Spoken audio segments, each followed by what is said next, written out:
Hey guys, finally meron ako maire-recommend sa inyo na Vivo smartphone sa napakamurang presyo lang. Dahil nakuha ko lang siya ng 2.7 at dalawang version ang available dito. Isang 4128 sa isang 464. Ito guys ang Vivo Y03. Kung napansin nyo yung box niya, manipis lang yung box niya guys. Mamaya malalaman nyo kung bakit. Magandang smartphone na to kung naghahanap kayo ng pangregalo lang or pangbigay sa mga inaanak nyo or pang backup phone. Dahil medyo magandang smartphone na to para sa may presyo niya. Magandang alternative ang smartphone na to kung duda kayo kila Infinix sa sila Tecno. Sa mga ganitong presyo ng mga smartphone.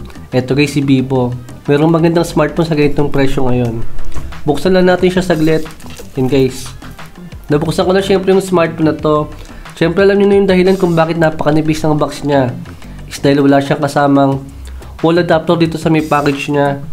Ito guys yung mismo smartphone natin, nasa ilalim siya agad. Yan. Wala po siyang kasamang charger dito at meron siyang kasamang case. Yan. Tapos ang kasama lang yung package dito guys is meron lang siyang Type-C na cable. Yes guys, para sa may ganitong presyo, finally naman buti naka Type-C na siya. Saka yung kanyang mga manual, yun lang yung kasama niya sa may package. Saka yung kanyang jelly case na kasama. Ito guys yung mismong smartphone natin. Kulay green itong napili ko. Itong si Vivo Y03.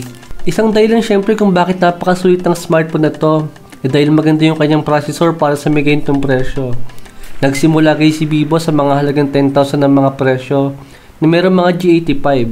Naging 8,000. Naging 6,000. At ngayon nga guys. Yes guys.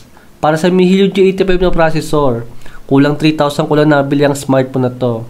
At maganda-ganda na yan kahit papano. Pero syempre para mailagay ni Vivo yung ganyang kataas na processor para sa may ganyang presyo, wala nga siyang charger na kasama dito. Cable lang siya. Ito yung mismong smartphone natin guys, itong color green na Vivo Y03. Meron siyang dual camera na setup dito. Itong likod niya guys is medyo maganda naman siya, hindi siya mukhang mumurahin dito. Compare kila Vivo sa kila Tecno. Na medyo plasticky yung kanyang mga design. Pero dito kay Vivo, para sa may ganitong presyo, maganda ang build quality niya. Tapos meron pa nga siyang Type-C na charging port at meron siyang headphone jack. Syempre asahan na natin naka single speaker lang yung ganitong klase ng smartphone. Tapos isa pang napansin ko kung bakit napakamura ng smartphone na to is dahil wala siyang fingerprint scanner. Yan guys. Wala siyang fingerprint. Syempre even dito sa may kanyang display is wala din siyang fingerprint scanner. Pero okay lang naman yan dahil meron naman siyang pattern saka yung face unlock niya. Ito guys, na-install lang ko na siya ng mga application. Ito yung kanyang Antutu score guys. Halos ka-level lang to ng mga Unisoc T606. Saka ng Infinix Hot 40 at ang Infinix Hot 30. Medyo magkasing lakas yun. Pero medyo mahal yung mga smartphone na yun. Yan guys. Ito yung magandang smartphone na to kung naghahanap kayo ng pang backup phone lang. Tsaka pang text-text or ano man or pang regalo. Kaya kahit paano medyo mabilis yung smartphone na to. Dahil pa naka 4GB RAM lang yan saka 64GB na storage. Dahil medyo malakas na yung kanyang processor dito. Tapos naka Vivo pa tayo. Sa display pala niya is meron siyang teardrop touch dito. Tapos para sa may ganitong presyo din is naka 9/3 sa refresh rate pa itong si Vivo natin ngayon.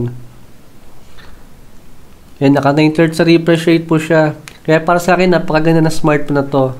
Kaya yun lang guys, hindi ko naman napapahabain yung video na to. Na-share ko lang sa inyo itong smartphone ni Vivo. Kung meron lang kayong ganitong budget na naghahanap kayo ng medyo magandang smartphone na ayaw nyo kang sumubok kay Infinix saka sila Tecno or even kay Itel. Ito kay si Vivo. Finally nag-offer na siya ng medyo magandang processor sa napakamurang presyo ng mga smartphone nila. Actually ito ang pinakamurang smartphone ni Vivo ngayon pero naka G85 siya agad. Mas maganda pa compare sa mga Infinix saka sila Tecno ngayon na meron mga 4K mahigit ang mga presyo. Yung mga naka G85 nila or mas mahal pa. Yun muna guys yung mabilis sa video natin. Thanks for watching.